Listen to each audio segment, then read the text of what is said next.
Wendy Walter trauma cerai dari Reza Arab dan orang tuanya bertengkar.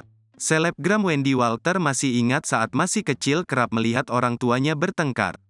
Sambil terus memegangi boneka Barbie, Wendy Walter melihat ayah dan ibunya bertengkar.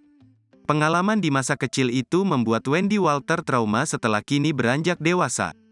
"Mami, aku dan dua saudaraku yang masih kecil ketika itu akhirnya pergi dari rumah," kata Wendy Walter di video berdurasi lebih dari 5 menit, Sabtu, tanggal 25 Februari tahun 2023.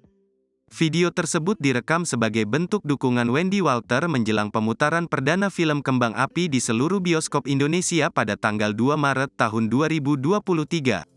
Film Kembang Api garapan sutradara Herwin Novianto ini menceritakan 4 orang berbeda usia yang terkena mental health. Sejak meninggalkan ayah dan rumah masa kecilnya itu, Wendy Walter sudah tidak terbiasa bermain meski masih berusia kanak-kanak. "Waktu itu mamiku mentalnya benar-benar hancur, sampai mau bunuh diri. Bahkan sudah dilakukan, tapi bersyukur masih bisa diselamatkan," ucap Wendy Walter. Wendy Walter bersama kedua saudaranya bergantian menjaga ibunya lantaran khawatir akan melakukan hal yang lebih menakutkan. Wendy Walter sampai berharap jika menikah dan berkeluarga bisa memiliki keluarga harmonis. "Nyatanya tidak bisa, karena sekarang aku berpisah dengan Reza Arab, dan kejadian ini membuatku trauma, karena ke-trigger sama kejadian mamiku," ucap Wendy Walter.